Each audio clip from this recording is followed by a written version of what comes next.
Book, a lie in a world that changed forever.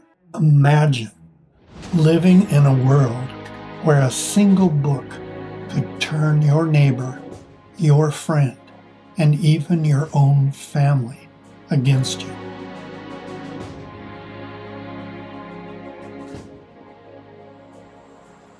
Good morning, and welcome to episode 11. There are books that come along and you read them and you put them back on the shelf. And there are other books, after you read them, you're not the same person. You can't go back to who you were before reading them. Isabel Wilkerson's book, Caste, is one of those. And honestly, I read the book twice. And I did so because I was quietly changed each time by what I read. I felt different.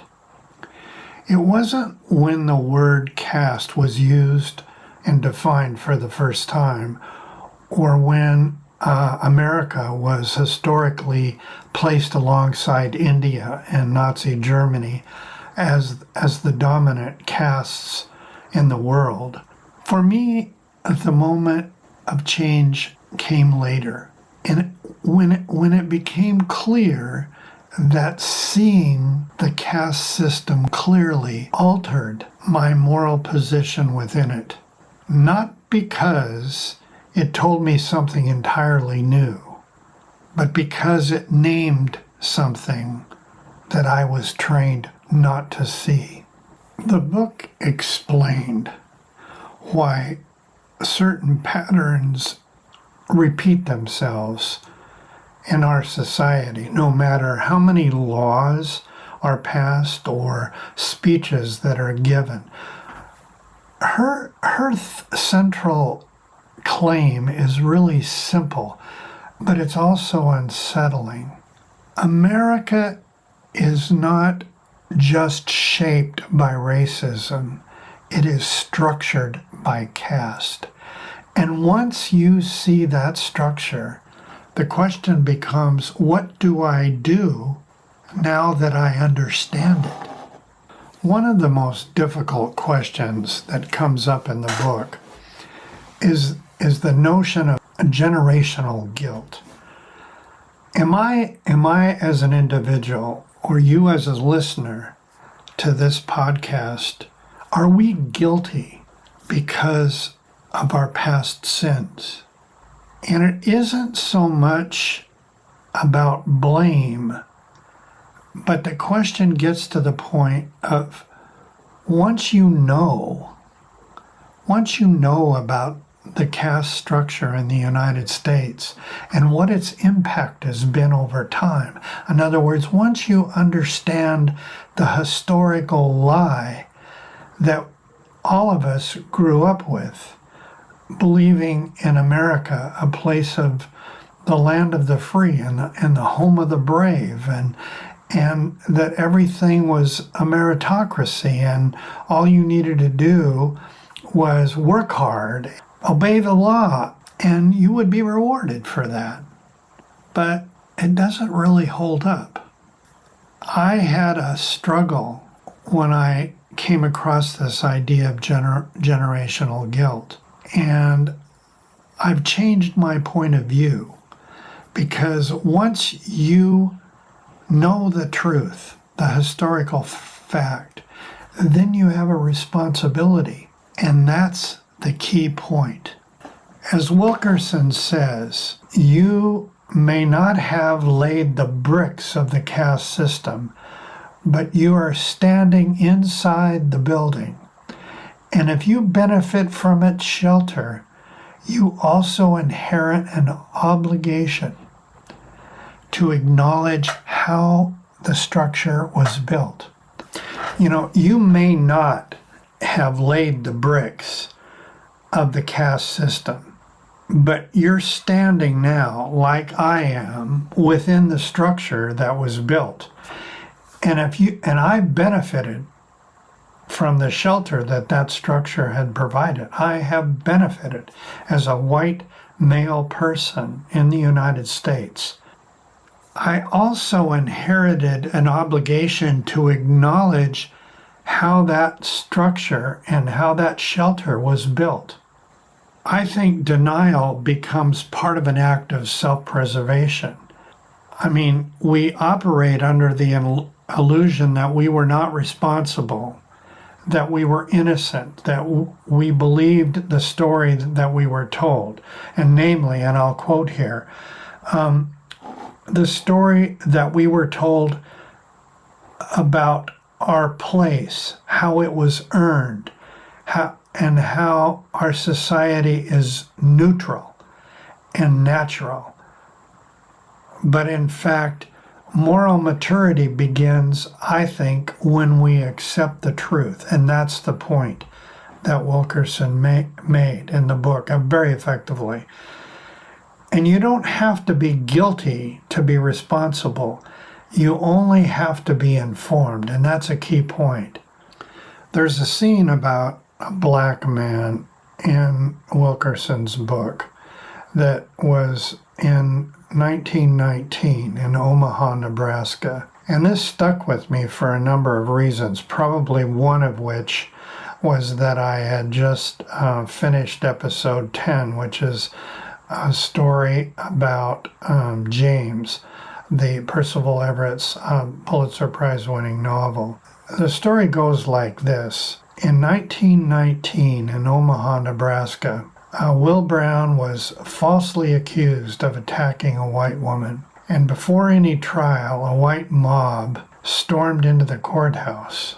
And they beat the mayor up, who was trying to stop them. And they dragged Brown outside and lynched him, and then riddled his body with bullets and burned it.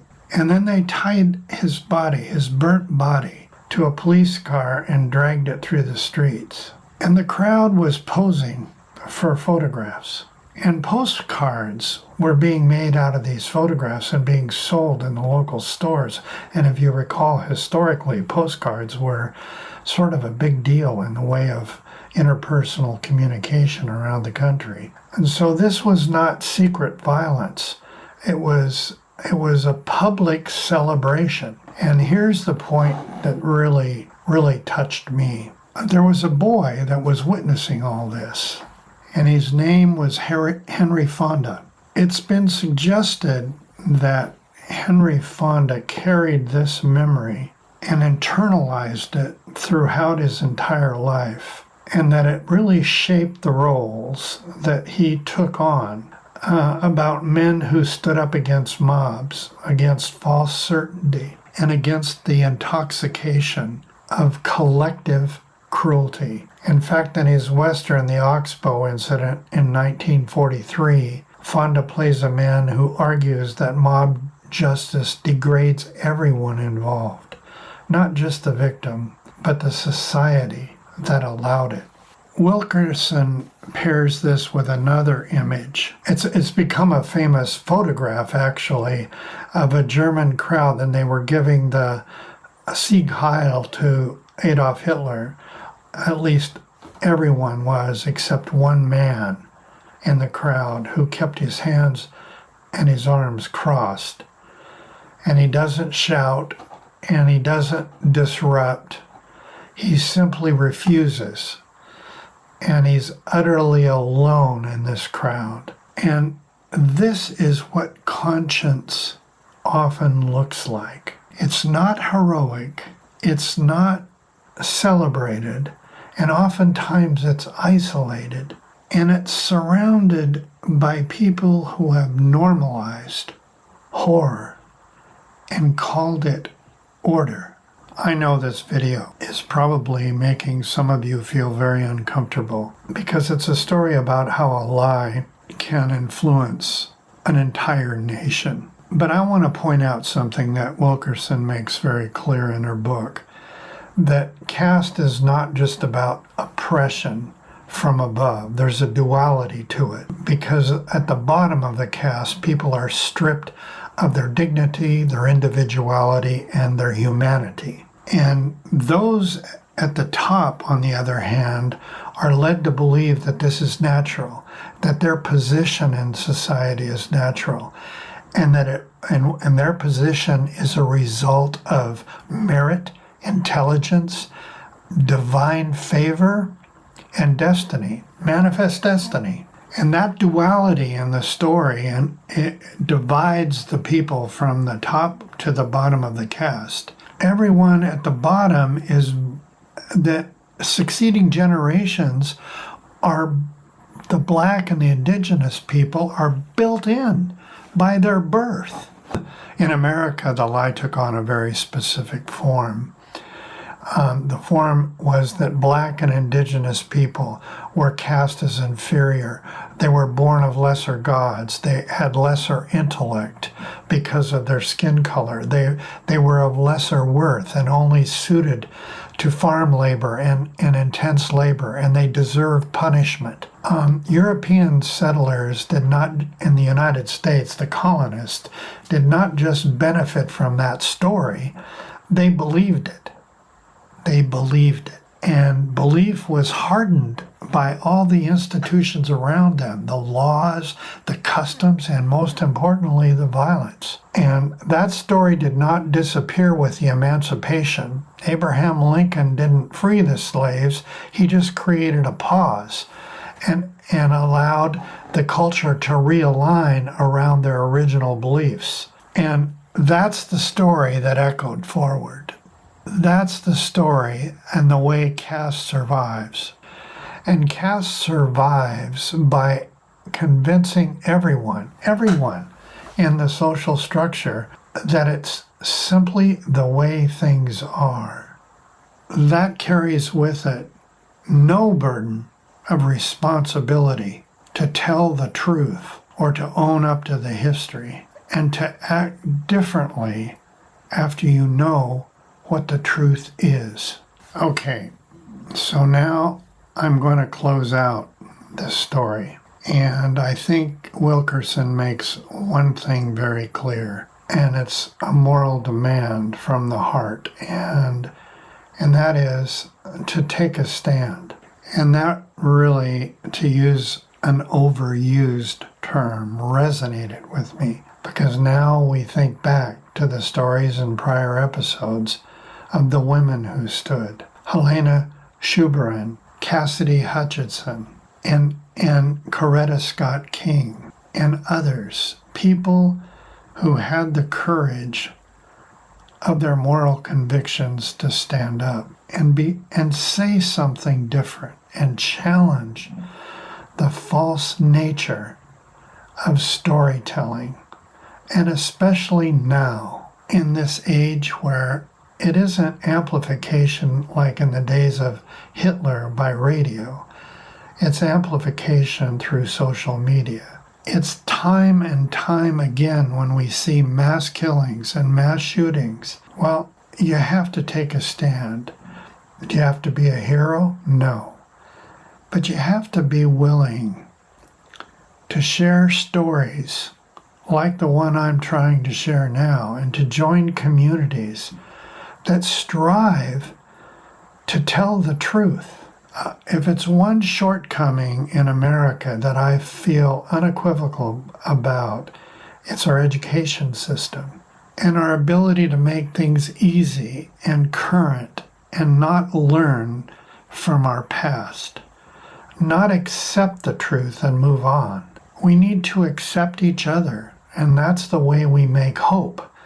Because in the conversations that we allow ourselves to have, not the fights, not the food fights in particular, those things, those conversations are the ones that I have faith in, that when those occur, we will find the hope we need to make this a better place to live for all of us, and to really come to grips with the fact that we supposedly were founded on what has become a very hypocritical notion of we the people, and that all of us are free under the law. I think that's what we need to carry forward. And I owe Isabel Wilkerson a lot because she was courageous enough to tell this story. And that's all for now. And as usual, this is Gary Watson in Geezerville, and I do want you to have a good day, to make some hope and share it with others. I'll talk to you again soon.